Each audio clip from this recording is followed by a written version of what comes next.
الأشخاص الذين يعيشون على سطح الكرة الأرضية يمتلكون بشرة فريدة جدا، وهؤلاء الأشخاص بسبب بشرتهم اشتهروا بين الناس. تعالوا معا لنتعرف على هؤلاء الأشخاص.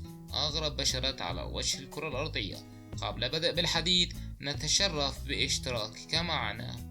مشاهدة ممتعة. ناستيا زيديكوفا ولدت في السنة 1996 في روسيا. اشتهرت في المواقع التواصل الاجتماعي كأجمل بنت وأجمل البنة في العالم. تعمل ناستيا في صناعة الأزياء والموضة في روسيا، وفي نفس الوقت لها القدرة على العزف الآلات الموسيقية. سبب لون بشرتها هي مرض مهاق، وهي مرض يزيل الأصباغ التي تمنح من البشرة والشعر.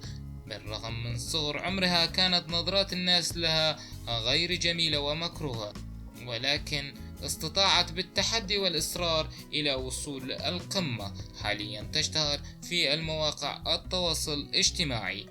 نيكيا فونيكس. في العادة كلنا نعلم أن النمش في الوجه تظهر على البشرات البيضاء، لكن هذه البنت ظهرت على وجهها النمش بالرغم من أن وجهها سمراء. في الصغر من عمرها كان الأطفال يقولون لها أنت تقلدين الوجه البيضاء. بالرغم من هذه الكلمات المزعجة، لكن كانت نيكيا سعيدا دائما لأنها تختلف من الناس. وقبل سنة عقدت معها أكبر شركات العالم كوكا كولا بالإعلان لأنها شبيهة بالبيبسي بشرتها وشعرها. كونيو جيو. ولدت كونيو في الصين، الطفلة الرابعة لعائلة صينية. ما تفرق كونيو عن إخوتها هي البين. عائلة كونيو هاجروا إلى السويد حتى تأخذ كونيو التدريب والتعليم الجيد. بسبب بشرتها الجميلة والفريدة اشتهرت بشكل كبير جدا، وفي عمرها 24 دخلت إلى العالم الموضة وعرضة الأزياء والإعلان للشركات. ستيفن تامبسون. بسبب وجهه وجسمه الفريد واستطاع أن يكون النجم الفرنسي لعرض الأزياء، ولأن يشبه الهيكل الآلهة اليونانية القديمة، لهذا أصبح في مراتب الأولى من ناحية الشهرة والجمال. ولأنه وجهه الكاريزمية الفريدة استطاع أخذ مكانه في قلوب الملايين. أخذ ستيفن أدوار في كثير من الأفلام والمسلسلات، وأيضا يوجد أخاه توم معه لكن لا يشبهه. ستيفن في السنة 2007 استطاع أن يكتب ألبوم موسيقي كامل. ويني هالو.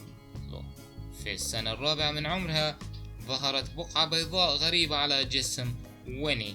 كلما كبرت عمر ويني ازدادت البقعة البيضاء في جسم ويني. تغيرت حياتها بعد كشف تايرو بيكيز لها. شاركت في مسابقات 21 الأمريكية لسينكس سات للموديلات. فازت على المرتبة الرابعة دوليا، وحاليا في برشلونة تكمل حياتها. كاوديا ديوب.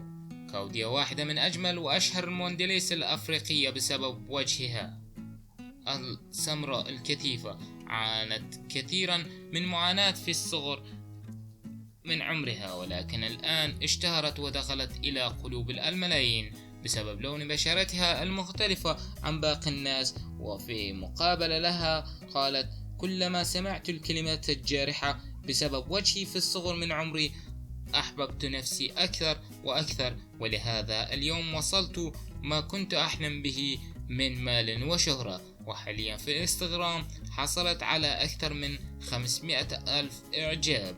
سير ماجر. فتح عينه للنور. سير ماجر في أمريكا في السنة 1988 مونديليس وأيضا عارضة الأزياء، ولعب أيضا لعبة في أمريكا ستور موسم كامل.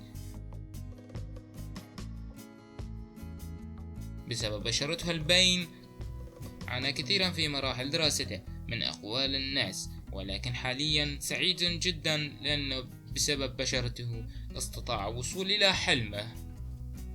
فريتز ليديتك وبروك البانك ليسوا من البشرات الفريدة والبين، لكن هذان الشخصان مصورين محترفين بسبب صورهم التي نشروها على التواصل الاجتماعي عملناهم في هذا الفيديو. هذين الشخصين يلتقطون فقط الصور البشرة الغريبة والبشرة الفريدة البين، واستطاعوا الوصول إلى أجمل مصورين في العالم بسبب صورهم الغريبة والفريدة. إذا أعجبك الفيديو نكون سعداء بإعجابك لنا. اشتراك في القناة يدعمنا، لا تبخل في الاشتراك معنا لترى كل حصري وجديد في قناة مقياس العقل.